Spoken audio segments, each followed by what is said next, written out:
Our next presentation in today's lead marketing conference from CPG Matters deals with leveraging artificial intelligence for on demand CPG insights and analytics. We have two speakers, Mike Finley and Joey Gaspierik, both from AnswerRocket. Joey, the podium is yours. Thank you, John, and thank you everyone for joining us today and giving us an opportunity to speak with you.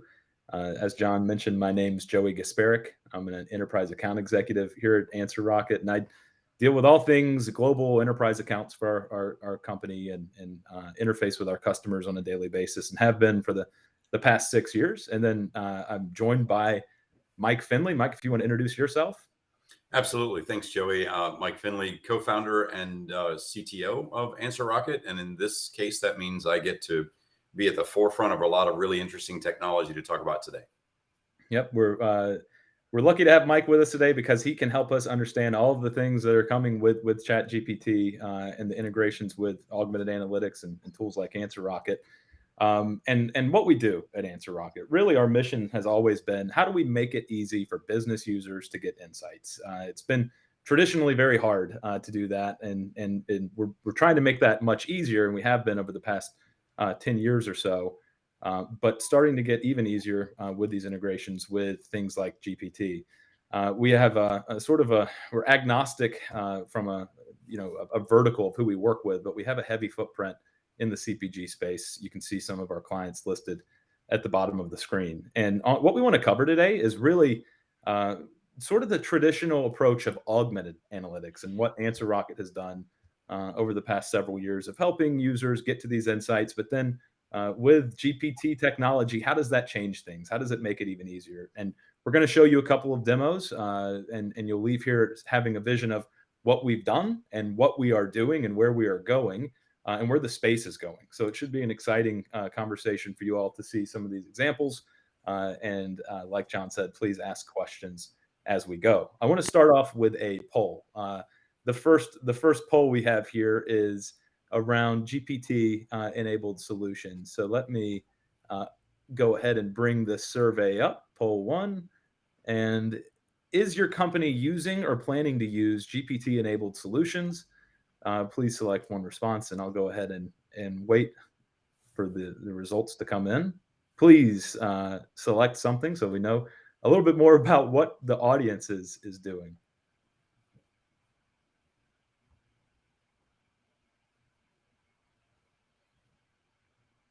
And I'll give it about 10 seconds or so. So please make those selections about halfway through here. All right. Final call. Okay, so I'm going to end the voting on that and share the results out. It looks like about 14% of the respondents said yes, they are planning to use it.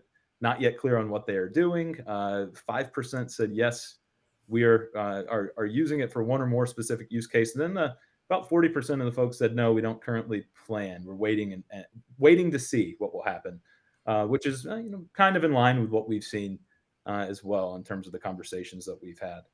So let me go back to the presentation. And what I really want to do is talk about how you can use AI in analytics. And I want to start with a more traditional approach of what we've been doing over the past 7 years. And anytime I meet with a customer, I show them this slide here. And it says analysis at most CPGs. This could be analysis at most companies, right? Every company has a ton of data.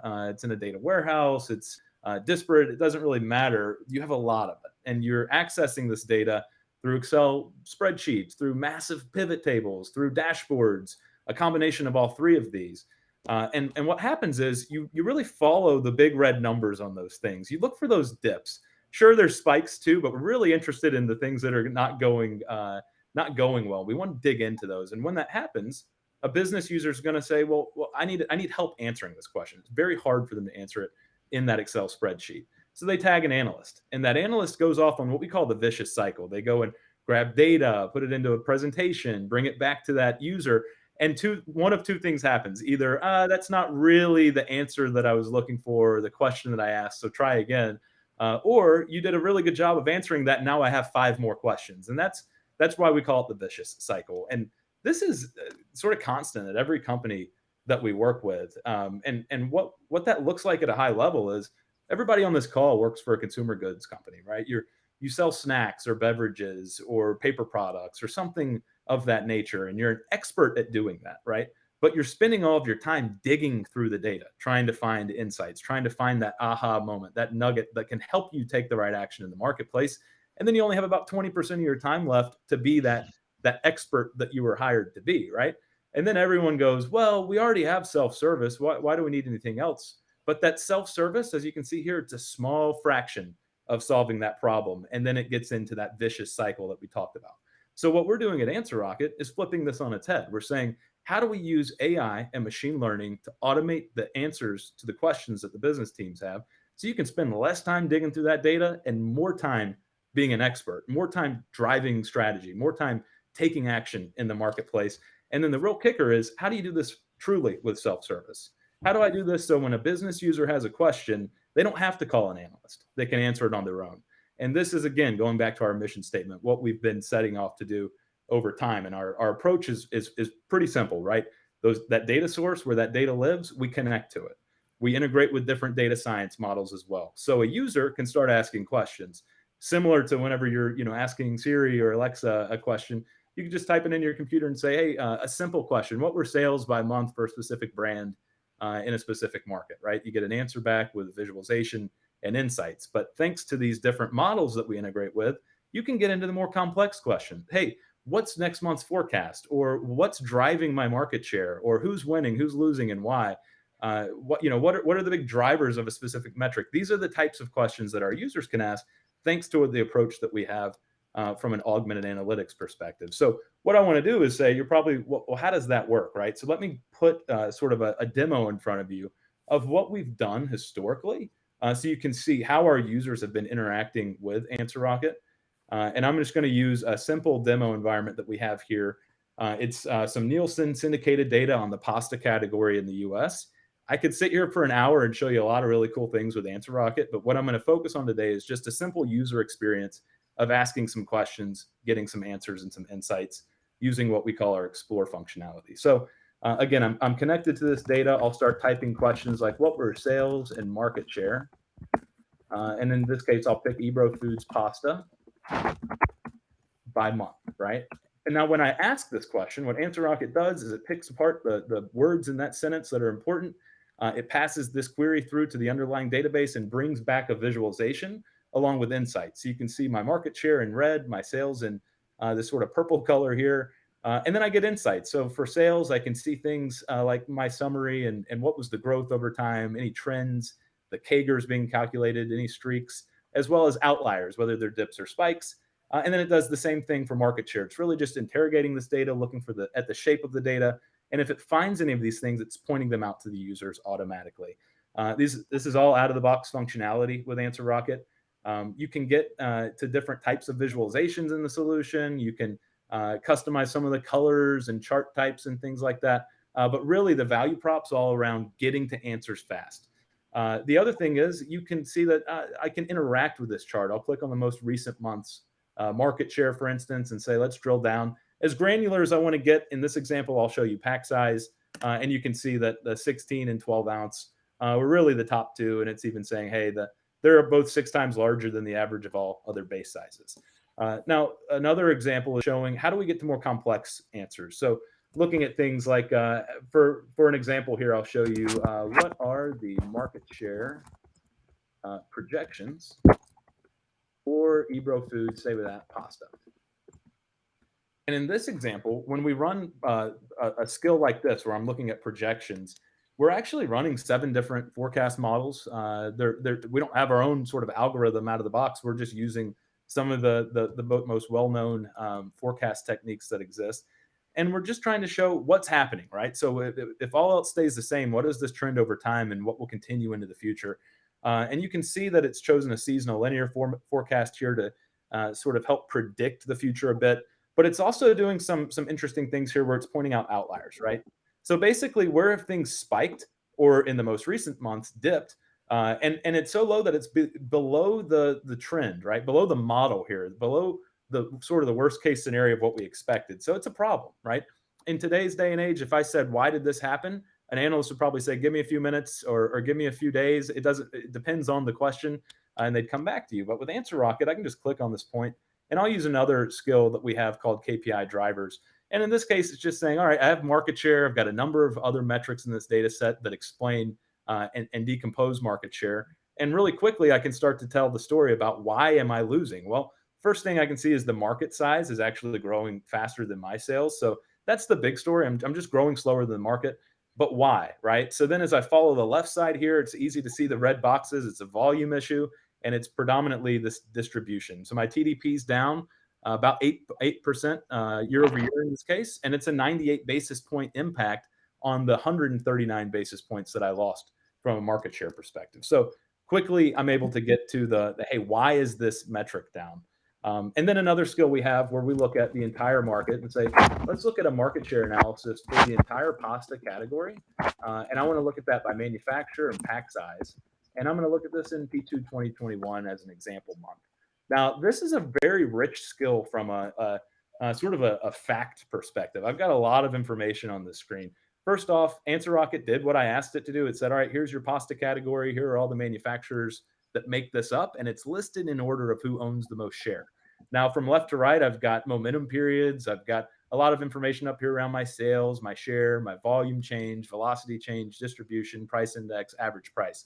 So all of this is being calculated on the fly and presented back to the user very quickly. But on the right side over here, it's the so what, right? So I've got a lot of information that's being sort of surfaced where it's telling me that the number one mover in this case from a manufacturer perspective was Pastificio Rana. It gained share with the help of the 20 and 18 ounce and 10 ounce. It looks like they increased their distribution and they lowered their price, which it's saying it allowed for consumers to take advantage of the price promotion. You can see the index is a minus 21 versus the category. Then we look at Ebro Foods to compare that, and it's hurt by that 16 and 12 ounce. You can see the distribution is down. Velocity is moving up, but it looks like that price index is down -1, so lower prices, but not as much as the Pastificio Ranas. So showing this because a lot of folks have these big pivot tables, but it's hard to pull the insights out. It's hard to understand where you should focus in and what are those drivers. AnswerRocket's job is to do that very quickly in a matter of seconds, right? So you can start to form your next questions, use AnswerRocket to then follow up on those questions very easily without pulling in an analyst. And the most important thing is, how do I get back to action fast, right? That's what I'm trying to do. I'm trying to beat my competition to the market. So that is the very quick demo that I wanted to show you of sort of how we're doing this today. So what I want to do now is go back into the presentation and talk about the new thing. Along came ChatGPT. So none of that I just showed you did anything with ChatGPT. That was just Mike Finley doing some magic in the AnswerRocket lab, bringing together an awesome product, and our customers love that. But how does ChatGPT make that better? So first off, let's talk about ChatGPT. And everybody on this call has probably heard of it. I would expect, if you haven't, I would encourage you to go Google it and play around with it so that you can catch up. But ultimately, if you think about the craze of ChatGPT, this is a slide I look at and it just blows my mind. I use Spotify every day. It took 150 days for Spotify to reach 1 million users. I use Instagram every day. I wish I didn't, but I do. It took 75 days for that to reach 1 million users. ChatGPT took 5 days, a working week. It is insane how quickly it got to 1 million users. So it shows me that not only does it work, but it's interesting. People are seeing the value in this and they get pulled into it. And this is where I'm going to bring in Mike, because Mike, why is it interesting? Why is this so different, right? Right. Yeah. So what happened, right, is the question. Why is ChatGPT so different? And it's funny that the AI world has been plagued for the last 50 years by all these promises that then, kind of turned out to not really be revolutionary. So I think we would all agree that, this isn't Kansas anymore. ChatGPT is the real deal. There's something unique happening here. But the question is, what is it? And so at AnswerRocket, really, we've pivoted our product around the ChatGPT platform in terms of its capabilities, merged it with what we could do. So all the work that Joey just showed you, merged with ChatGPT. And so we're really very steeped in this technology at this point. So I like to think of it this way. If you think of somebody that you know really well, right? One of those things that we say in natural language is, oh, I know Joey so well I could finish his sentences, right? That's something that tells me that I have a mental model of Joey and I really, really am very familiar with him. Well, essentially, that's what ChatGPT was taught to do. ChatGPT was an AI that was trained to finish sentences, and literally, it was trained to finish every sentence on the internet, plus every sentence in a million different contracts, plus a whole lot of other public domain information. Right? So it was trained to figure out what the next word should be. Given the beginning of a sentence, what should the next word be? And all the phenomena that we're experiencing, the many different wild applications of GPT, all stem from that fundamental capability it has, which is to kind of finish the next sentence. So in a lot of ways, GPT is exactly what the AI theorists predicted, right? It's very much like the original Alan Turing paper from the 1940s said, yep, we're going to have to make a baby and it's going to have to learn. And that's how we're going to get AI. And essentially, ChatGPT has become that baby. The key is we've been building larger and larger databases and larger software programs over time, we've been successful building productivity applications, but we haven't built intelligence before now. The key difference is that that ChatGPT, when it's learning, is not allowed to memorize. And this is an important fact to realize, that it's not allowed. And when I say not allowed, it's basically constrained by its programming to not memorize. That means it's trained on a lot of things from the internet, but it has to learn from those things. It can't just remember everything that's there. It has to learn what's happening in common between all the different statements that it finds. It has to learn the relationships between things. Again, the same way that a baby would. A baby doesn't have a giant Amazon or a Google Cloud to save things in. It's just got to learn things and minimize. So that's what one of the key restrictions on ChatGPT. And so if you tell it, you've got to figure out what the next word is. And by the way, you're not allowed to memorize everything on the internet and just look up what the next word is. Then you end up with this concept of a generative model. It's going to generate the next word. It's not going to look it up. That's what the G is. The G is for generate. The P is for pre-trained. So it's been pre-trained on, like I said, the internet and a million different contracts and a whole lot of other things. And then the T is for transformer. It's this idea. This is the name of a very specific kind of neural network. So putting it all together, we have the original idea of how to make AI turned into something through all the history of artificial intelligence development, into something that finally meets that promise of let's make a baby and be able to train it. And that's how it's come about to be able to do what it does.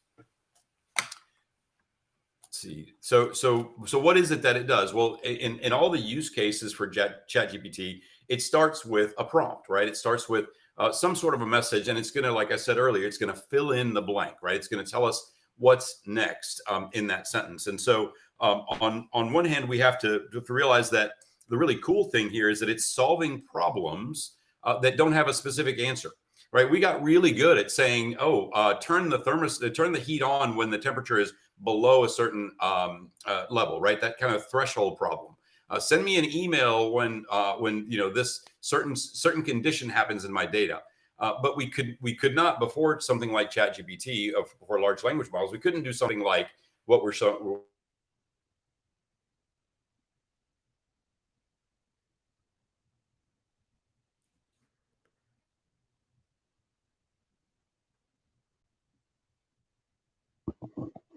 Did we lose Mike?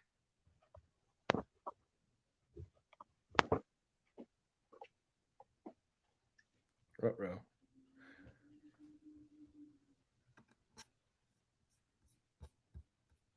I think can everyone hear me on the call?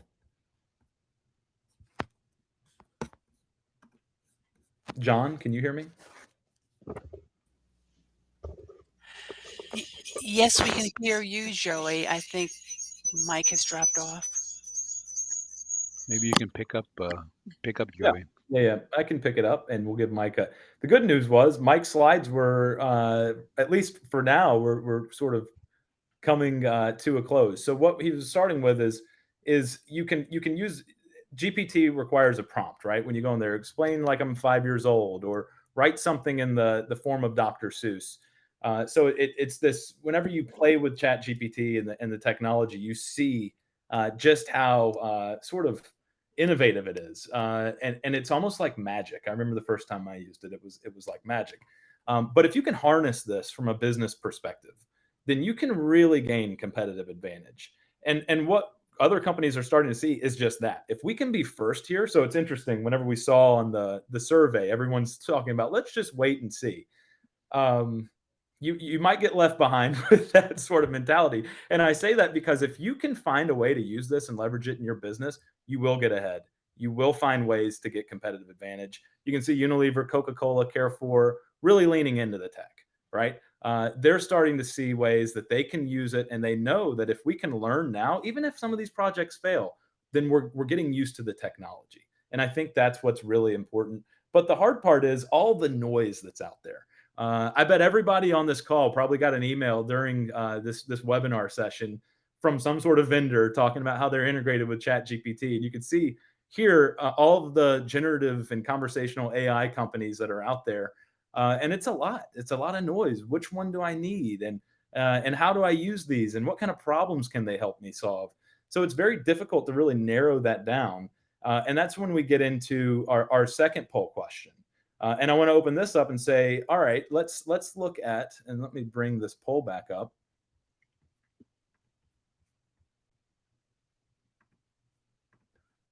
How are you using or planning to use generative AI tools like ChatGPT? And select all that apply here. So if you could go in and try to select any of these that matter to you.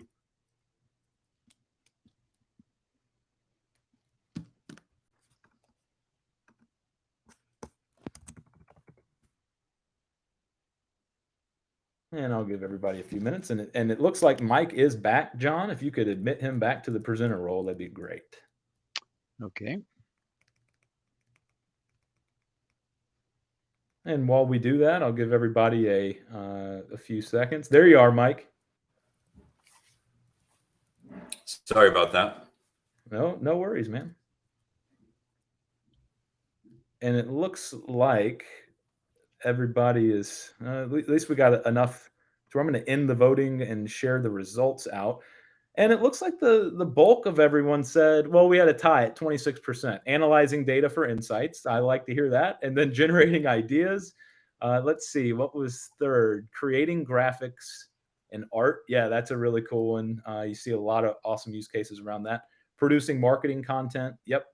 And then the other. I'd be interested in understanding what the other is. If whoever put that could put it in the chat, or if they're willing to share what that is. I'm always curious around some of the ideas people have. But yeah, this all sort of lines up with what we've seen as well. Awesome. I'm going to stop sharing these and get back into the presentation. And now we're going to go into how does ChatGPT sort of collide with analytics and insights and give us a sort of an easier way to use this. And thank God you're back, Mike, because I need you on this slide. So what is it good at? What is it not good at? How do we sort of break that down? Right. Yeah. Thanks, Joey. And apologies again for that connection problem. So what is it good at? Well, obviously it's good at, all the teenagers will tell you, right? It's good at writing things, generating text, right? It's good at understanding something that you're asking about and responding to it, the visualizations, the drawings. In fact, that idea of the mixed modal, being able to understand video, being able to generate images, that's the growing capabilities of GPT. The things that it's not good at, and this is true for the large language models in general, well, it's not good at all these very precise things, right, that enterprise software needs. So things like enforcing enterprise level security, making sure the data is only used for the purpose that it was intended for, making sure that the users only have access to the data that they're supposed to get to, being able to do calculations and stick to the facts. And of course, as I mentioned earlier, it's pre-trained on the entire internet, but the entire internet includes a whole lot more than just your business, and it doesn't include your data, right? So it's really great at all of these kind of broad things, understanding and capability, almost like if you hire a brand new employee who's walking into your business, it's good at all the things that person would be good at, but it's not good at all the things that are precise to your business that you need to be able to build out. In fact, it's some of the core things that are most important here is to realize that when it uses when a large language model is using your data, it's able to, sorry, not using your data, when it's processing information for you, it's not being used to train the models. That's something that we've heard in the past, but the commitment now is that it won't be used to train the models, but it needs to be a private instance. It needs to be something that is specific to you when that data is confidential and needs to be kept secure, right? When you need the ability to wipe out any data in a system on demand, well, that's something that you've got to make sure you have control over the instance of the large language model that's basically being used to drive it. So lots of concepts, lots of ideas here around what's good and what's bad. Yeah.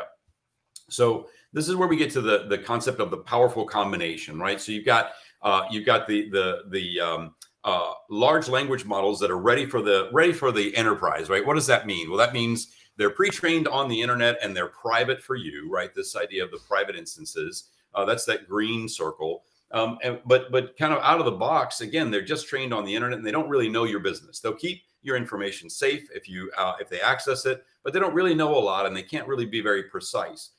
The augmented analytics platforms, the blue circle on the right side, well, those tools, and AnswerRocket is a great example there, truly understand your data, truly understand what it means to talk about a market share or the impact of a price change or a market mix model or an outlier, a white space, all these things that matter to us in the packaged goods industry.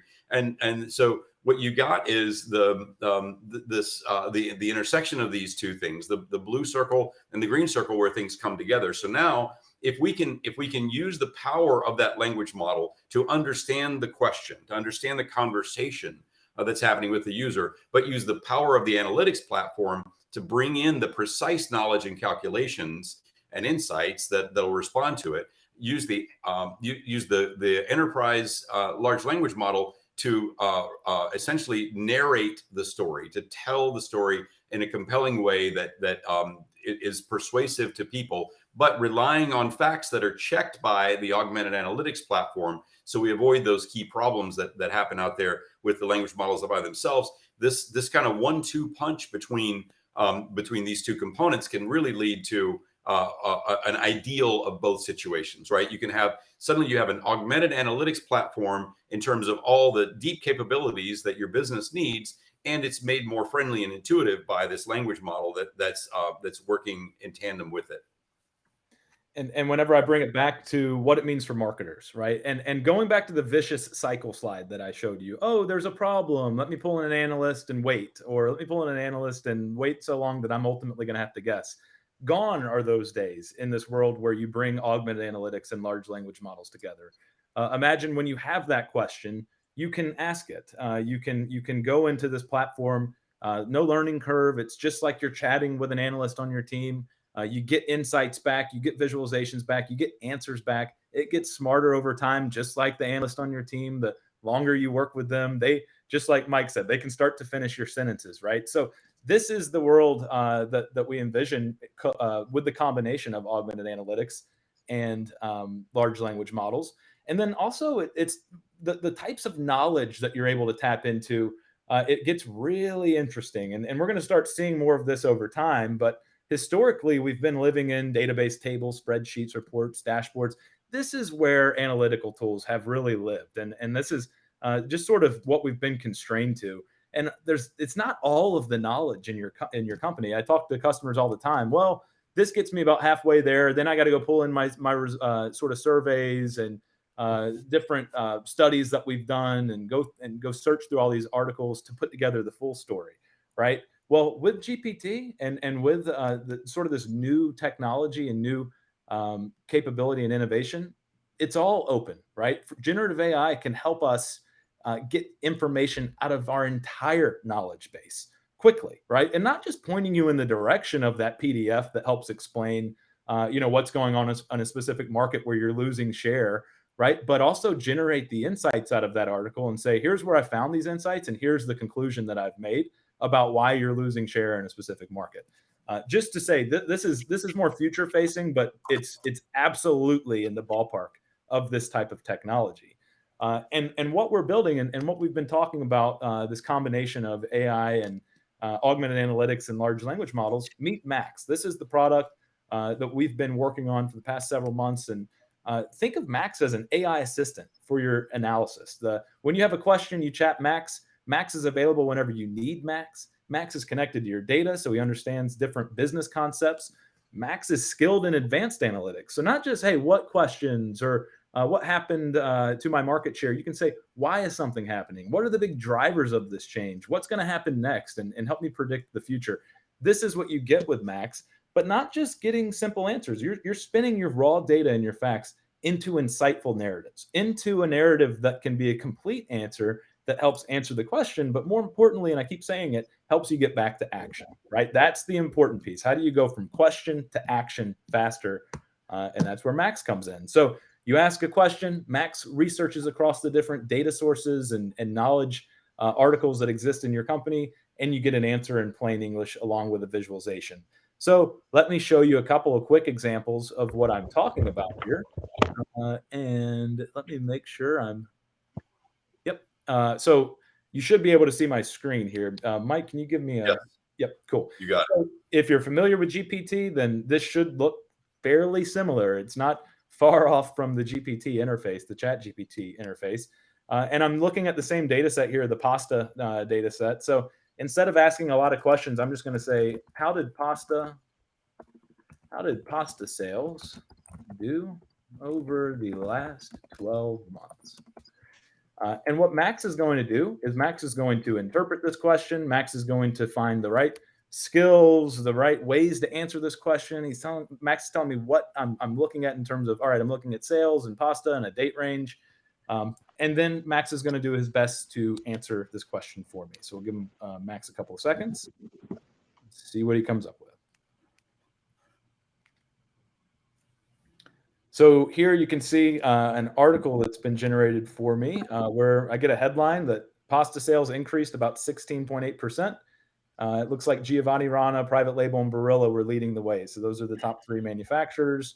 It looks like was a significant increase from sales the same period a year earlier, increased by 285 million. And then it starts breaking down for the specific brands, how they performed. And ultimately what their contribution was to the overall gains. And then you get a visualization here. You get a few different visualizations.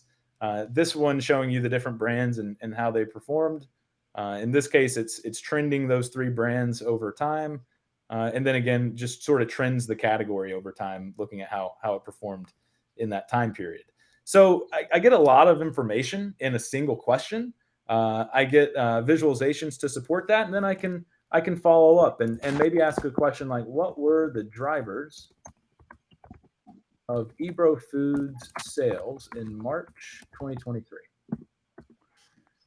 And this is asking Max to look at, it's more of a why question. Hey, why are our sales down? What are the drivers of my sales?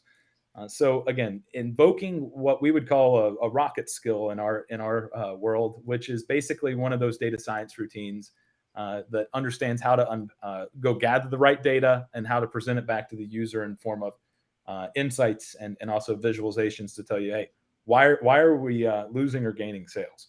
So again, Max is going to look through, in this case, segments, subcategories, base sizes, and brands. The total sales year-over-year difference was minus 3.3 million. The decrease came from Semolina, which is a segment, had the highest negative impact on sales change, contributing about 2.4 million. The decrease in 16-ounce sales in Ronzoni had the second and third highest. However, filled pasta sales increased 6.38%. So getting a pretty complete answer here, where it digs through all of these different dimensions, if you will, the brands and the different breakouts. And what I'm able to do is I could follow up and say, well, what about the UPCs, right? I could follow up with a different question that could go back to a different sort of contribution rank. And I get this visualization here where it's telling me all of the drivers. So you can see the number one was Semolina, the number two was the 16-ounce, 3 was Ronzoni, and then you can even see 4 and 5 were the shortcut and long cut. But the 20th is Remaining Form, or 9th is Skinner, which was a brand. So this is a really interesting way not only to just ask questions, but to ask questions in plain English and get back an answer very quickly that's very rich from an insight perspective. So very exciting stuff that we see as cutting edge in terms of helping our customers get to insights much quicker. So let me stop sharing that, and I've got a couple of other slides before we round this out. And we really want to focus in on some of the use cases for CPG. So one of the primary use cases, and it shouldn't be a shock as I've been showing some Nielsen data here, is optimization of your category and brand performance drivers. And drivers is the big thing, because knowing what happened over time is great, but I want to know why. I need to know why my share is up or down, or my volume, or whatever it might be. So asking questions like, what's driving my brand's market share, using Max to dig through all of the syndicated sources you have there, whether it's Nielsen, IRI, something else. But why this is a good place to start is all CPGs, all the ones I've talked to are investing in syndicated data. That data is expensive, but it's very hard to get insights out of that. There's usually a handful of folks at each company that are really good at it. And it's one of those use cases where traditionally you said, hey, put a dashboard on top of it, send it out to the users. I'm sure they're going to be great. Well, that kicks off that vicious cycle we talked about. So that's why this is a really good use case to start with, because it's data that you need to be reporting on now. And it's data that can help you find opportunities. Similar to that is the drivers of consumer sentiment, right? So looking at things like panel data, Kantar data, for instance. Again, very similar to that Nielsen data, it's complex. It's something that you put a dashboard on top of and say, okay, hopefully this will settle them down and they can get their insights. Not really the case. You really need to dig around this data and be very data literate in terms of using some of those dashboards or Excel pivot tables, whatever it might be, to get to those insights that give you that aha, that this is where we should be leaning in. Here are our opportunities. So it's a great use case for Max, because you could just say, what's driving our sentiment? How's salience, meaningful difference sort of trending over time in a specific market? And what are the drivers of those? Let me run a driver analysis on these so I can see age groups and income bands and different demographic details, so I can understand who is my consumer and what should I be doing to capture more of that. And then finally, we've got many more use cases. So we're agnostic to the data set. I use those two because we've got a lot of customers that are seeing a lot of success in those two right now. But we also have a lot of customers who are seeing success in marketing effectiveness, SKU optimization, sales volume analysis, P&L, shipment, you name it, many more, right? There's a lot of data out there that Max can tap into and augmented analytics can tap into and help you get to these insights faster. So we got about 5 minutes left. I want to open it up for questions, but before we do that, on the screen here is a QR code. If you scan this, you can sign up for the Max waitlist, and you can be part of sort of the first user group that uses the product. I think we've got close to 1,000 folks already on the wait list. So it's been people have been rolling in pretty quickly on that. So sign up if you're interested in that technology. If you have any questions you don't want to ask today, please reach out to either myself or Mike, and we'll be happy to answer them and meet with you offline. But hopefully you saw something really cool. Hopefully we taught you something today, and I appreciate everybody taking the time. If you have any questions, we'll take the next 6 minutes and answer them for you. Okay, well, that was really outstanding. Thank you both. We have a bunch of questions and some comments in the chat box. So to start us off, we don't currently have access to syndicated data. Would we have access to that through AnswerRocket? What was the question again? I was looking at the questions in the chat box and wasn't listening. Sorry, Dan. Sure, okay. We don't currently have access to syndicated data. Would we have access to that through AnswerRocket? No, we're a software platform, not a data provider. So we help our customers visualize and get insights from their data. But exactly, but you don't have to have syndicated data. If you have your own manufacturing data, supply chain data, ERP data, we can work with any of that to solve problems. The use cases Joey showed were on Kantar data or other syndicated sources, but we attach to many other sources of data, not just those. So odds are you have data that we could work with. That's right. Another question: how will Max bring in business data into the answers, different hierarchies? Yeah.